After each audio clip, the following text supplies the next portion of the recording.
Welcome to Real Talk with Reginald D. I'm your host, Reginald D. On today's episode, I have Charles Day, better known as Chuck Day.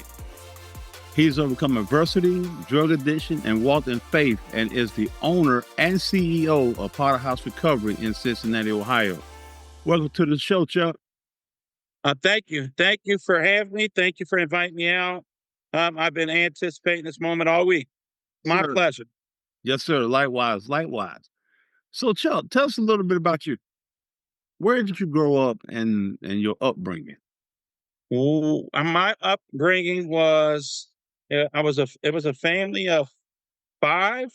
So I had my mother, I had my father, I had my sister, and I had my brother, and I was the middle child. So a lot of people tell you that I was the black sheep of the family, but I would, often classify our family being the black sheep of the families in the neighborhood.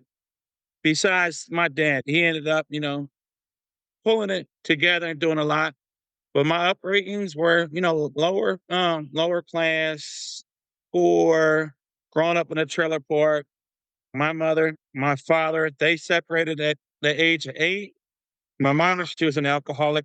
When they separated, she moved down the street and he got an apartment and she lived in Section 8 housing her entire life. She never had a job. She never had a driver's license. Ever since I could remember, she had some form of alcohol beverage in her hand, whether it was a beer or some type of liquor.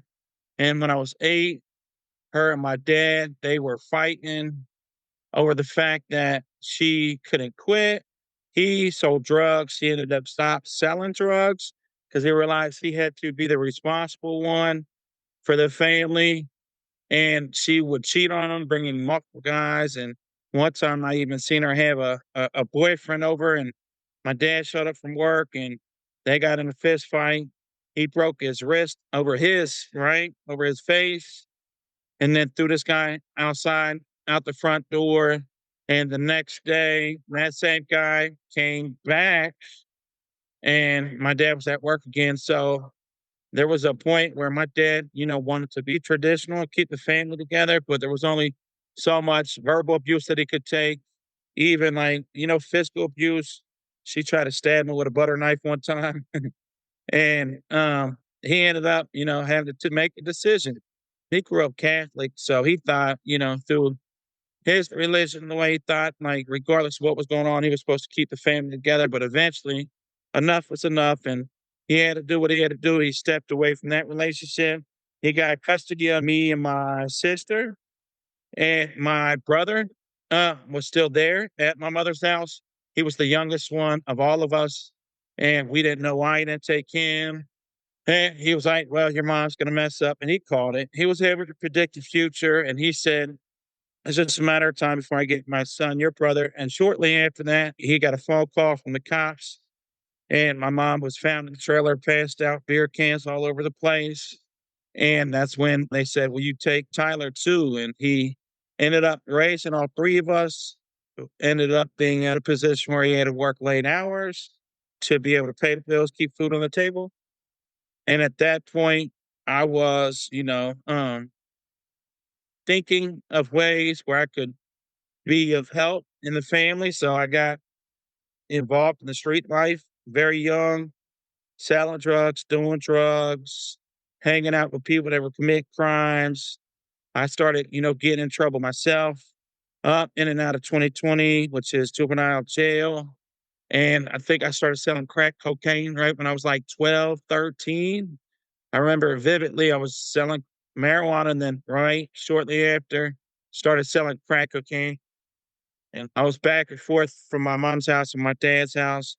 I was able to do that type of behavior with my mom. She bought drugs off of me. I sold drugs to my mom. Down the road, I sold drugs to my brother. I sold drugs to my sister and many other people in the community. And growing up around that, I almost thought it was normal. I didn't think too much of it. My dad used to frown on it big time, try to get me to do straight. And that's when I would just go hang out with my mom and we would steal from one another. If I was falling asleep, she'd be trying to get in my pockets or I would try to go in her pockets. And I remember her at a young age messing with a lot of men at that time, to the point where she wouldn't let me in the apartment sometimes, banging on the door. And she'd be in there messing with different guys. And I think I developed this the abandonment issue real young, her choosing another man over me, which caused a lot of hate, a lot of resentments towards her. But at the end of the day, she was still my mother. So I tried my best to keep that relationship. Just felt like she wasn't fully involved most of the time. And now I understand that she had alcoholism and she didn't have a solution for her problems. And eventually she ended up drinking and killing herself from, allowing her body to become too weak and fell and hit her head and ended up, not living through that process. So that was my upbringing. I remember, like I said, I got involved in selling a lot of drugs, doing drugs, and it took me away from sports. When I was out in the street selling drugs, a lot of my friends were, showing up for basketball practice. And I did, I think, all the way up to like the seventh, eighth grade, walking to ninth grade in high school. It robbed me of all my like basketball dreams or any type of, dream that I might have.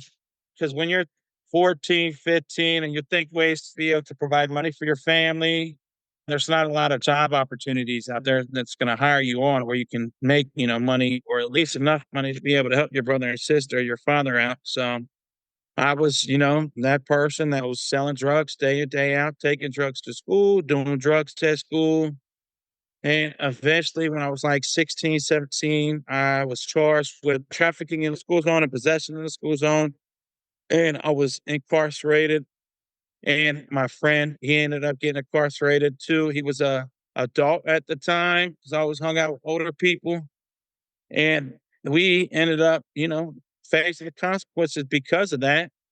But I didn't learn my lesson. I got out and I did what I knew, right? How can someone do anything different, right? That's all they know. I think that's one thing I was missing a lot, like real mentorship growing up. My dad mentored me, and he would always drill stuff inside of my brain, best and good. But at some point, after hanging around with so many people that thought like that, were involved in criminal activities, it became a way of life. So yeah, that was my upbringing. So I was the first person to ever inject my sister with heroin, which I was resentful towards myself for doing that for a long time. And I was in and out treatment centers. Eventually, I realized, my drug dealing days were over because I became a drug addict. I became my best customer. All I did was use my own product. And through using my own product, I got heavily dependent on drugs to the point where I would withdraw coming off heroin. IV user by the time I was like 18, 19. My dad was fed up with the way I was living. So he ended up kicking me out of the house. And through that process, there was a drug deal gone bad. There was a group of people that tried to rob me. And I was in a position where someone pulled out a gun and he shot me in the knee. And I got up after that incident. I fought, right? We hit the ground, we wrestled. He had the gun in my hand, and I still wouldn't, give up, the drugs and the money that I had. Like that was all I had. And I was willing to lose my life over materialistic things because I wrapped my identity around money at that time. And I thought, that was the only thing that was really worth value back then. Now I realize, right, my life is worth more than any amount of money. Like I'd give my shirt off my back, whatever someone wanted, because I know I'm not willing to put my life at risk because I got a family that depends on me today. So I went through that process, had to teach myself how to walk again. And there was another near death experience I had. There was someone that tried to rob me again. Drug deal gone bad, and they pistol whipped me, I think 7 times, and my ear was dangling, and I had multiple scars all over my head and in my eyes when they tried to well, they didn't try. They actually accomplished, taking, the drugs that I had. And even through that, like through the midst of, I thought it was just a part of the game. I embraced that lifestyle. I embraced everything that came with it, the ups and the downs. When I thought I was up making money, when I was, almost killed due to the process of the people that I affiliated with. I never seen that it was a big problem. Like I thought that was just what I was gonna do for the rest of my life, and I was okay with that. Wanted to become a big drug dealer one day, and I actually became the opposite. I became the bottom of the bottom junkie, so to say. So um, and it served a purpose. Looking back, I started going in and out of treatment centers, and I was wanting to get help, but I just didn't know how to get help. Trying to get, completely absent from all drugs, and I just couldn't stop. I stopped using one drug, and I'd pick up another, and go back to my drug of choice, go a week without, and then right back on it, or incarcerated, get a few months, sober, and then get out or even use in there. I smuggled drugs into the county jail. I mean, dozens of times. Anytime I knew I was going to get incarcerated, I was prepared to take something with me 24/7. And it was, a vicious cycle that I lived for a long time. So, yeah. And then at some point, I was like, I want to do something with my life, but I just couldn't break away from them chains. I remember I got out of River City and I got out and I went to the local church and I prayed with the pastor and I asked for the strength to do something different. And I bawled my eyes in that church. But I knew in the back of my mind what I was going to do. I couldn't, stop. The drugs really had a hold on me. I would obsess when I was using them, when I stopped using them, when I was sleeping. Like that's all my day revolved around was getting and using and means to get one more. And towards the end, it's not even fun no more. When I first started using, like, I actually kind of enjoyed it, but towards the end, it was just miserable. I was homeless, living in an abandoned house. Everyone cut me off. Family didn't want nothing to do with me. People that I've known majority of my life didn't want nothing to do with me. I didn't want anything to do with myself. So I remember being at the hospital one day, and my brother was there and I stole a horse needle. It had 2 grams of heroin in it. Well, I stole it. I put 2 grams of heroin in it. I went home, injected it, and I tried to commit suicide. And at that point, I remember waking up on the floor and I remember hearing this still voice, and God was speaking to me. He said, I'm not going to let you die, but I'll let you continue to live in this miserable mindset. So at that point, um, that was more scary than actually dying. So I had a few attempts at getting sober, you know, and I could never muster up the strength to do it, but then I started going in and out of these sober livings. It was like a house community living where they had to attend meetings, and I started, moving into those. And this last time that I went, I was in the streets and this girl called me. She said, "What are you doing?" I said, "I'm trying to detox." And she let me come to her house. And I went through the initial withdrawals and I moved into a sober living. And for the first 30 days, it was just so hard just to get, 1 hour, 2 hours, 3 hours, 4 hours. But eventually, like I was sleeping normal again. I was able to digest some food. I wasn't throwing up. I was probably about 120 pounds lighter than what I am now.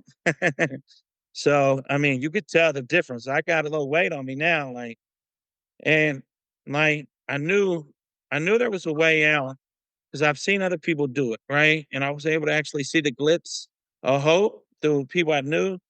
There wasn't too many that I grew up with, but I knew a few. And so while I'm at this sober living, they're feeding me. I didn't have nothing. I didn't have no financial help at that point, besides my dad coming through here and there. Give me $20 maybe for some food. But I was able to get about 30, 45 days, and I'm hitting these meetings and I'm attending, as many meetings as I can. I had sponsorships and I went on this path of making my life right, clearing up the wreckage of my past. I started making amends, right? Financial amends and living amends. And after about a year, I started stabling out some. And I know I wanted to do something, but at that point, I never really had too many legal jobs. So I was like, what am I going to do career wise? And I worked at a few restaurants, but eventually this girl said she was a counselor at a treatment center. And I said, you think to let someone like myself work there? And she said, "Well, yeah, they'll let you work there." Me and my buddy Josh, we went and got our CDCAs at the same time, started working the field at the same time. And at that point, I was a mentor, and there was a scripture that I would follow and says, "Do everything as if you were doing it for the Lord." So I was in this treatment center. And I mean, I was going above and beyond. If the clients need something, I did it. If staff needed something, I did it. And I managed a few of them sober livings. And I got promoted pretty quick to case manager.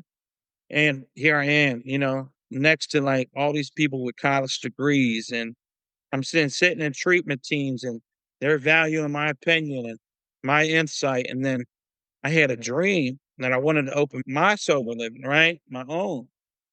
And it was a vivid dream. Like I knew, right?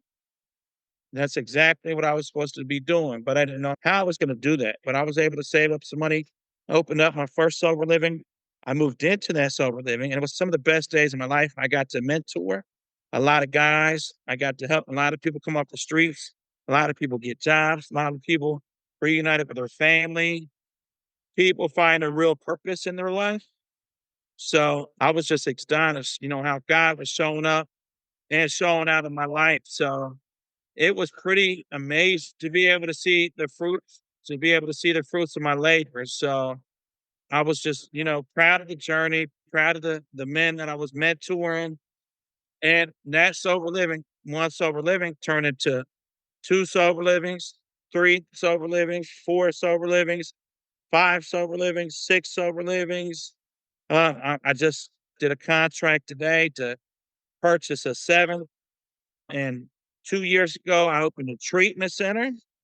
So when I opened this treatment center, it's a behavioral health practice. That was another just walking out on blind faith, right? God was like, this is what you need to be doing. And me being a faithful servant at this point, like, after you start, accomplishing some things and you develop a different outlook, things like it never, like in the beginning, I never imagined it to be what it is today. It just unfolded.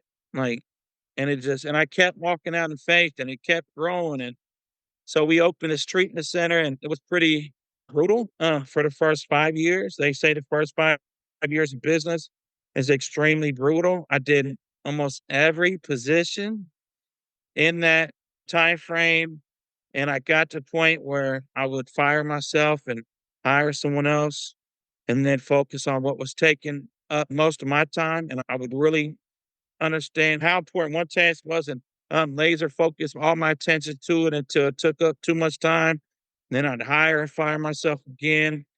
And I had some tremendous people help me along the way that believed in my vision at first when I first, thought of it. And they committed with me and they've been walking alongside of me during this journey from day one. So now we grew our treatment center to two locations, 52 employees, and get ready to have a total of 82 clients. So, Wow.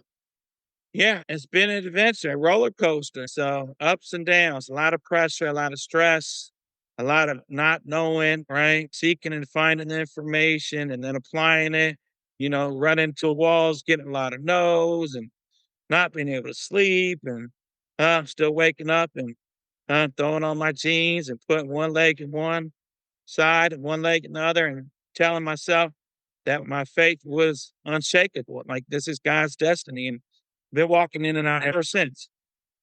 Yeah, and that's the crazy part about it, because God said, He knows the plan He has for your life. At the end of the day, we can't see everything, but He's put you in a position to get you where you need to be in life, even though you went through everything and all the stuff you went through. At the end of the day, He said, "Hey, Chuck, I got this for you." And somewhere down the line, and I'm gonna get there, Chuck took it in. So I'm gonna ask you this question: from Yes, sir. third edition to CEO, that is so remarkable, man. So what was the Thank you. first step you took towards transformation? I mean, what was that thing that said, "Hey, all right, enough is enough"? Because it's a hard road. When you rock bottom, you got Yes, to sir. figure out where you're trying to go. You see how long that journey is. A lot of people tap out, man. They don't have the will to do it. It's too much. It feel like it's too much. It is. It's a lot. So I had couple of moments where like I knew if I didn't change that it was gonna end up to death, like ended up with me dying. I mean, the evidence was all around me and I was blindsided and I would kind of like fool myself and say it wasn't gonna happen to me. I was different. But I knew that wasn't the truth. Deep down inside, I knew if all my friends were dying around me, family members were dying around me, people were going to prison for life, that was gonna be my story. And I remember the pain got great enough, and my daughter, right? I lost custody of my daughter. Her mom died, and by a truck driver. And I had to be honest, like it was hard, right, to not be a parent to her and choose drugs over day in, day out. And I knew that she was going to be fatherless growing up, and it was one of my greatest motivations. And I knew if I didn't pull it together, that I was going to end up dead. So when I had that God moment, and I knew God, but I didn't never really heard his voice vividly. And I was like, wow, there is a God. There's a God out there that's coming to meet me at my lowest. Then I'm willing to give him everything I got. And from that day on, I gave it everything I got. There was a lot of learning through the process, and I went through a lot of post-acute withdrawal. So for like the amount of benzodiazepines I took for the first 2 years, I had to work on repairing my brain. So I did a lot of reading, self-educating, a lot of time where I just focused on self-development to be able to build the person. I believe in chasing the person you want to become. And through that process, you can really accomplish anything you want in life. And that was the groundbreaking news for me. When I can quit using drugs, the one thing I thought I'd never be able to quit, if I could quit doing that, I could do anything I want. Yes, sir. Absolutely. Absolutely. So, Chuck, was there moments where you really wanted to give up? There was moments, yeah. In active addiction that I wanted to give up. There was moments in my recovery I wanted to give up. There was early in my sobriety, I wanted to find a job that I liked, and I was working at this telemarketing place. No, it wasn't a telemarketing place. We went door to door selling electric. And I was the best salesperson for like the month. And I took 2 buses to get to that job. I was finally getting caught up with the bills I had. And I went, and it was a pyramid scandal. The whole office was cleared out, right? And they didn't have my check. And I was just furious. And I called my sponsor at the time, and he told me, he said, now, when you were stealing from people and they worked hard for their living, he said, it ain't no fun when the rabbits got the gun. He said that's how they felt. And I was like, well, this ain't about no feeling. He was like, well, this is why we do what we do, so we don't have to cause harm to other people anymore. And I hung up the phone like click. And I was mad. I thought there wasn't no hope for me. I didn't think it was going to work out no matter how hard I worked towards it. But there's still voice inside, right? Authentic voice of God kept telling me, keep putting one foot in front of the other, and it's all going to work out. And that's exactly what I did. Yeah, that's remarkable, man. You got a remarkable story. It's crazy. So I'm just feeling this right now, and I want to just say it because I feel it. There's going to be some listener out here that's listening to what you're saying. What advice would you give a younger person that's, you know, dealing with drugs, trying to sell drugs or drug addiction and things like that? What kind of advice would you give them? The advice that I would give them is choose your friends wisely. I know it's kind of cliche, but you will become the people you hang around. So it's important that you get with someone that's got something that you want, something that you have dreamed of, something that you know you can achieve. And don't waste your time hanging around with the wrong people. Because if you hang around with 10 people that are doing wrong, eventually you're going to be doing wrong yourself. So that's probably one of the most important things that I've learned in this process. So now I'm at the stage in my life, like we were just talking about. Me and my fiance, we flew out to Las Vegas and we put ourselves around a group of entrepreneurs. Because who do I want to become? I want to become like them. So that's who I choose to spend my time with. And they said there's 3 buckets, right? You need 3 different groups of people to hang out with. One is people that you can help. So if you're a young kid, find someone you can mentor too. You ain't never too young to help someone out. Learn the meaning of service. And it makes you feel good internally versus trying to set someone up for a failure. And you'll learn like how important doing services at a young age, and then family and friends, you never know, right? When they're going to be gone. So make sure you keep them close to you. Spend time with them. My brother just committed suicide. He got out of the mental institution. And if I could go back and spend more time with him growing up, I would. And I realized I wasted a lot of my days chasing foolishness when I could have been spending more time with him. And then the third category is mentorship. So get with people that can educate me and teach me. Wow, I really like that. I really like that because I always feel like when you serve people and you have servanthood, that actually leads you to your real purpose. Somewhere, That's right. somehow, somewhere, Yeah, somehow, in your most humble moment, you'll see something about you that God wants from you. absolutely. Yeah, I believe in that 100%. Yes, sir. So you start your own behavioral health practice. Now, what's the most rewarding and challenging part of leading a company in this space? The most rewarding is to see clients, man, defeated, turn it around, and the light bulb come on. And I'm able to provide the same facilities that I was in where I was able to get help. So now I'm giving back, tenfold, and I'm providing the similar or not, very, very close to being the same atmospheres where I was given, the hand up. Now we're giving the hand up. So that's really rewarding to me. And I believe it wholeheartedly that we need to remain client focused and not forget why we started this and not to get distracted by, everything else that comes with it. Because there's a lot of stress, right? Providing for families, having employers that I can, provide, paycheck for so they can go home and take care of their family. So that's one of my greatest, rewards is to be able to take care of the people that choose us. And some of the challenging things, I mean, there's fires we got to put out every day. I mean, there's people that are ODing, right?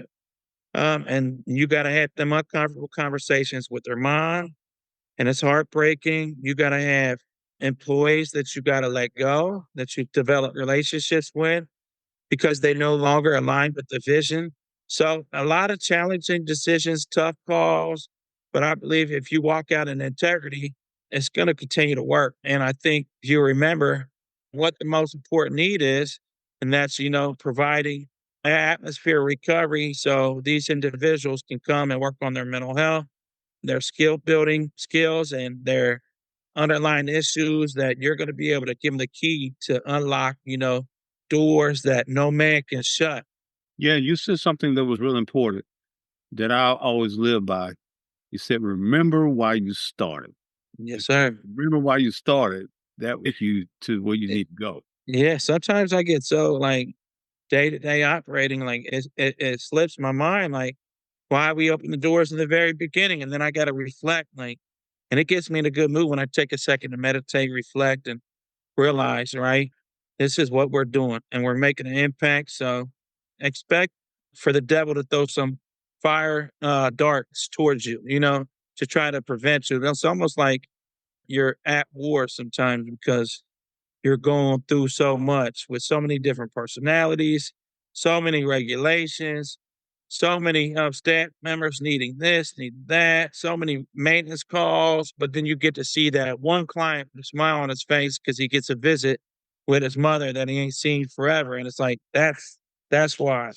Yes, absolutely. Absolutely. Because it's very, very delicate, especially in what you do and your staff do. It's very delicate, how you need to handle certain situations with people because I've learned and I've seen it that you can do one thing kind of off and it'll set them off in a whole nother direction. Yeah, They'll never recover. And you feel like, man, it wasn't that bad, but you just, but they just take it and then you can lose them, you at the can. Yeah. It takes a certain type of skill.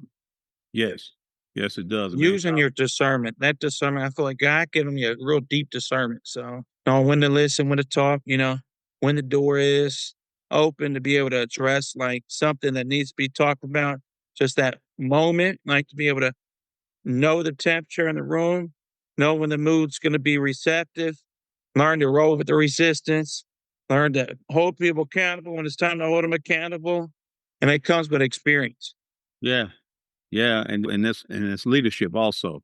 Because you gotta understand your moments, man. Yeah. Sometimes it's best just to walk away and say, I love you. And then Yeah. come back later on. Let's talk about what you did. Bye. Yeah. And wash your hands. Yeah.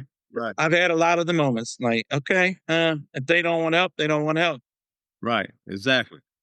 So, Cho, what is one of the challenges? I want you to challenge my listeners. What would you tell them if they in a process where they're dealing with adversity and they want a transformation in their life? Okay. If they feel like their back's up against the wall and they're wanting a transformation in life and they're wondering what the next best step to be able to execute that, to be able to overcome their adversity, I would say go within. I think all the real battles are won inside. So if you're able to really dig deep inside, everything that you need is within, everything that you ever, thought was, outside of you, it's all internally inside of you. So go deep into prayer if you pray. If not, develop a belief in oneself. I have a quote, right? And it says, there was a time in my life where no one believed in me, but I believed in myself. And that was the only belief system that truly mattered at the time. So believing in yourself is the ultimate kicker. That's going to really, if you believe in yourself, that's halfway there. I believe hard work beats talent every time when talent don't work. Yes. Well said. Well said. I really like that. So, lastly, where can people connect with you or learn more about your work? They can go on www.potterhousetreatment.com and they can, see our website. They can see, all the services that we provide. If anyone needs help, if they need treatment, they can call the number, the intake line, and we can get them scheduled to come. If they're looking for appointment and they live in Cincinnati or Ohio, they can put in a resume there. And if they have a dream of working right in the field, they can contact us and we kind of help them along in that process too. We have, nurses, psych nurses, nurse practitioners, registered nurse, LPNs. We have counselors to, LPCC-S's to LICDCs and CDCAs and peer supports. And we have behavioral health techs, and we have a lot of opportunities. So if you're looking to make a difference, you can give us a call. If you're looking to get help, you can give us a call. Chuck Day, Chuck Day, thank you so much, man, for taking the time to stop by and hang out with me for a minute, man. You're really inspiring. You really are. Thank you. I appreciate it. Yes, sir. Thank you for tuning in with Real Talk with Reginald D. If you enjoy listening to Real Talk with Reginald D, please rate and review us on Apple Podcasts. See you next time.